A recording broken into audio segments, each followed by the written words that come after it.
अमरावती के पास अकोला है, वहाँ से आए हैं। उनको मैं आमंत्रित करता हूँ कि अपने मंतव्य को बाबा जी यहाँ पर आप रखें। जोरदार तालियां।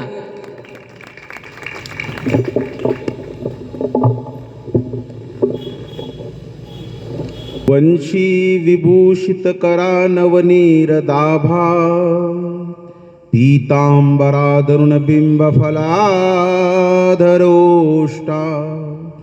पूर्णेन्दु सुंदर मुखादरविंद नेत्रा कृष्णात् परम किमपि तत्वमहं न जाने कृष्णात् परम किमपि तत्वमहं न जाने। श्री गोपाल कृष्ण महाराज की जय। श्री दत्तात्रेय महाराज की जय। श्री चक्रपाणी महाराज की जय। श्री गोविंद प्रभु महाराज की जय। सर्वज्ञ श्री चक्रधर स्वामी की जय। दंडवत। आज यहाँ सब जन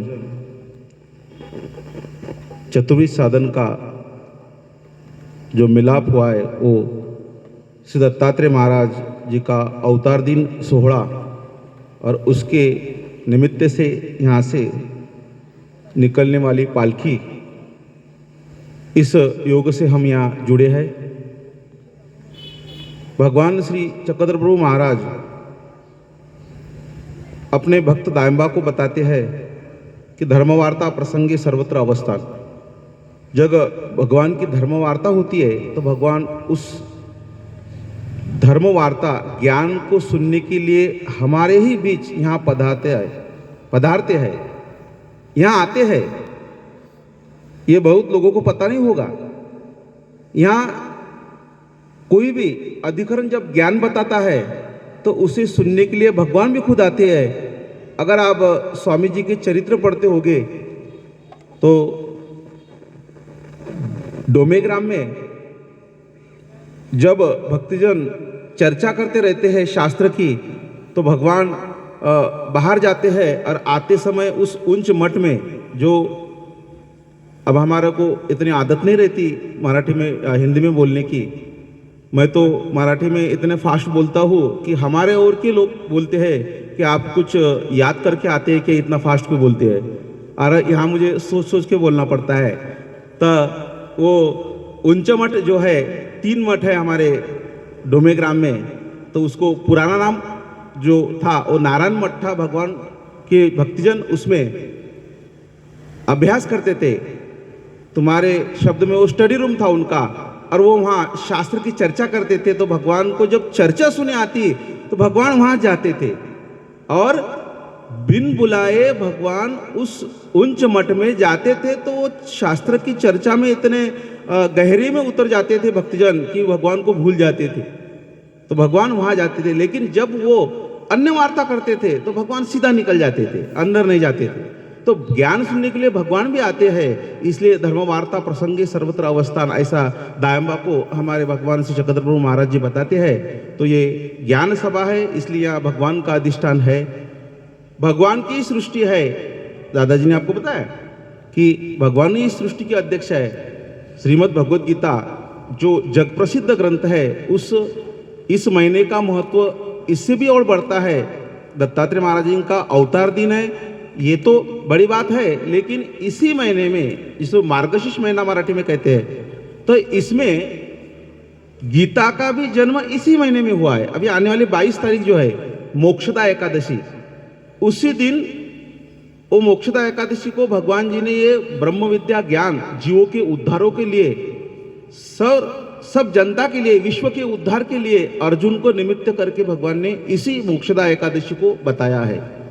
मोक्ष देने वाली एकादशी, इसलिए उसको मोक्षदा एकादशी कहते हैं। और उसको फिर चालू इसमें गीता जयंती बता देते हैं, गीता जयंती दिन। तो ऐसा इसका महत्व है। तो उसी गीता तत्व ज्ञान में जो परम ज्ञान कृष्ण महाराज जी ने बताया है, उसमें वो कहते हैं कि मयाध्यक्षण प्रकृति सुयेते स चराचरम हेतु नामे कौन्तेय जगद्वी परिवर्तते। मेरे अध्यक्ष से इस सृष्टि का कारोबार चलता है, ऐसा भगवान जी खुद भगवद गीता के जग प्रसिद्ध तत्व ज्ञान में बताते हैं। और उनके अध्यक्ष से ये सृष्टि चलती है। उसी सृष्टि के अंतर उत्तर ये छोटी क्या हो ना, ये धर्मसभा यहाँ चल रही है, इसलिए इसी धर्मसभा को भी एक अध्यक्ष की आवश्यकता है। और आपके यहाँ जो ये अवसर हो रहा है, इस अवसर के निमित्त होने वाली ये धर्मसभा और धर्मसभा के अध्यक्ष परम आदरणीय, परम श्रद्धेय, प्रातस्मरणीय माऊर निवासी श्री बड़े बाबा जी, जिनके यहाँ आने से हमारा संस्कृत में एक न्याय देते हैं, दुग्ध शर्करा योग।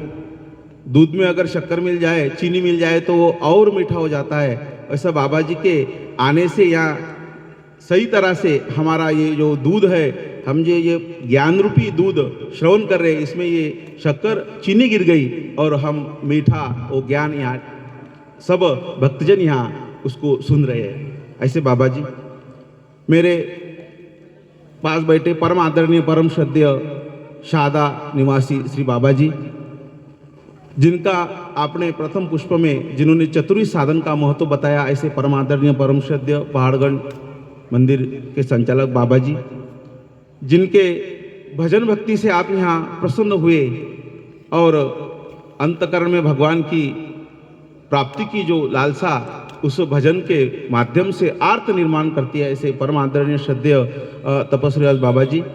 और यहाँ कार्यक्रम के लिए पधारे फरीदाबाद से बलदेव बाबा जी, दूसरे बाबा जी, सब तपस्विनी भाइया जी, रुक्मिणी बाई जी, किरण बाई जी, मुझे नाम पता नहीं, हमारे अश्विनी बाई जी ने भी बहुत अच्छा आपको बताया वो जी, और हमारे साथ हमारे शिष्य सार्थक दादा जी, और यहाँ सभी पधारे ये भक्तजन मंडली।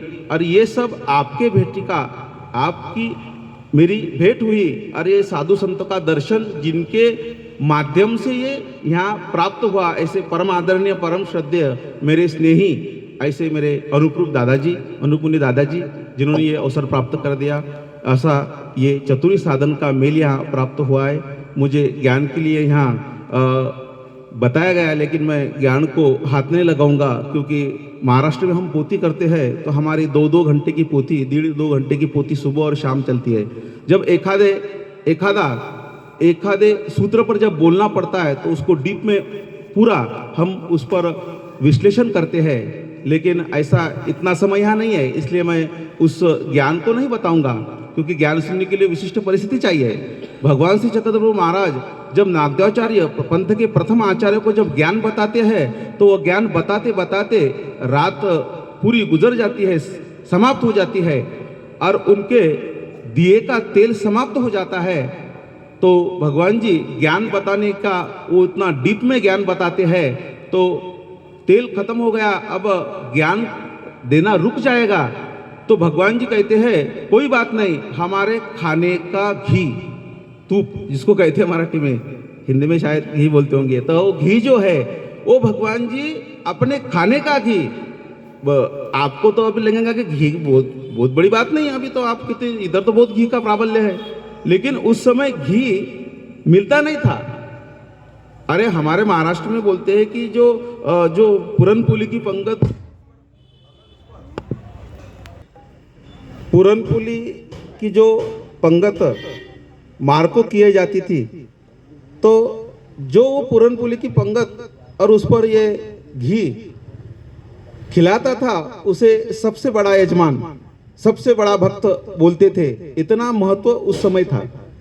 और ये बड़े बड़े महावाक्य होते हैं ना, तो ये महावाक्य में चर्चा होती थी, तो हमारे जैसे कुछ विनोदी विद्वान अगर वहाँ रहे तो मजाक से बोल देते थे कि नहीं नहीं, वो हमके एखादे बाबा जी का ही नाम लेते थे, उनका ही महावाक्य बहुत अच्छा हुआ।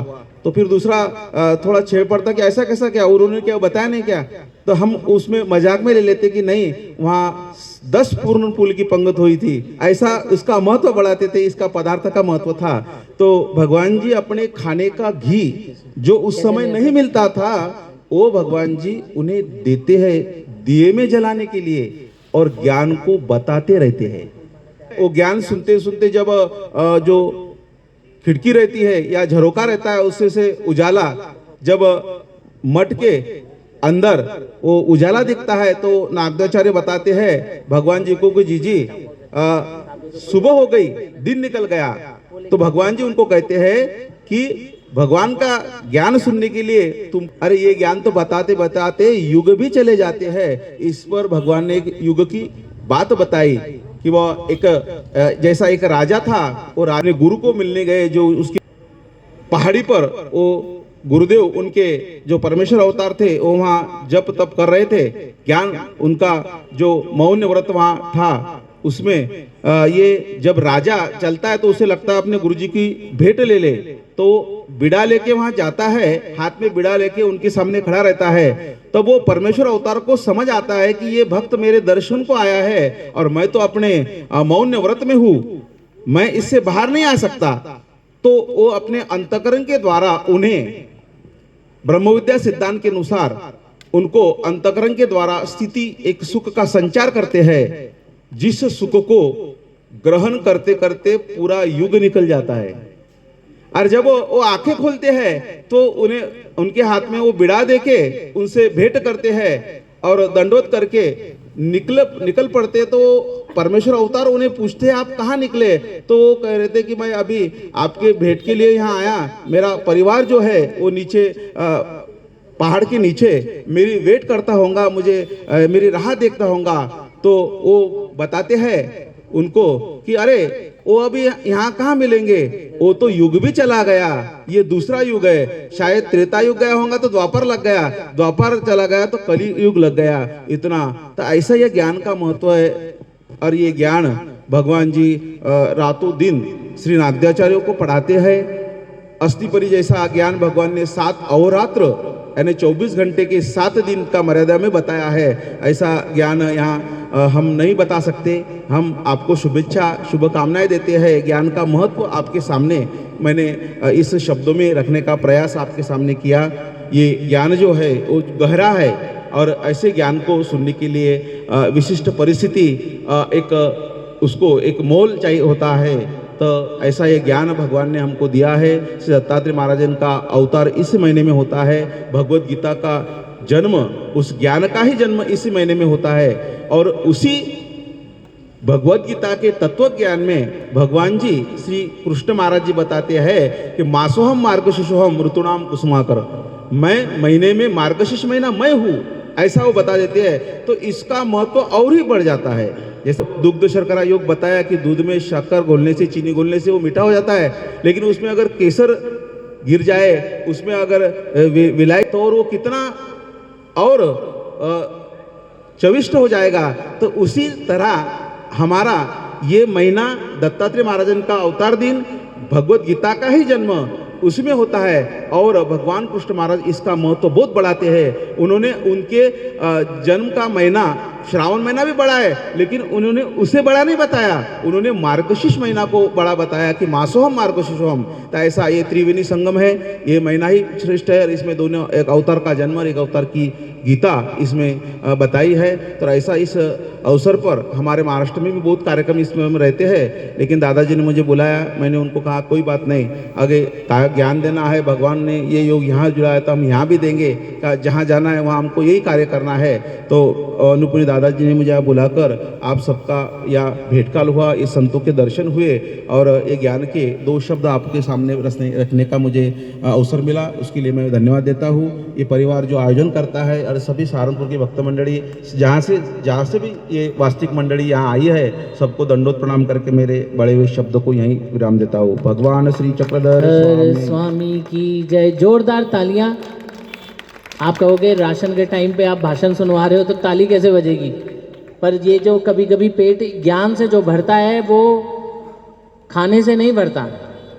तो परम पूजनीय परमादरणीय श्रद्धेय बाबा जी ने बड़ा सुंदर हमारे को यहाँ पर विवरण दिया। हमारे बीच में बाबा जी, हमारे बीच में हमारे सहारनपुर शहर के महापौर श्रद्धेय भगत हमारे डॉक्टर साहब यहाँ पर आए हैं और पूरे सहारनपुर की तरफ से वो संतों का जो है बड़ा ध्यान रखते हैं।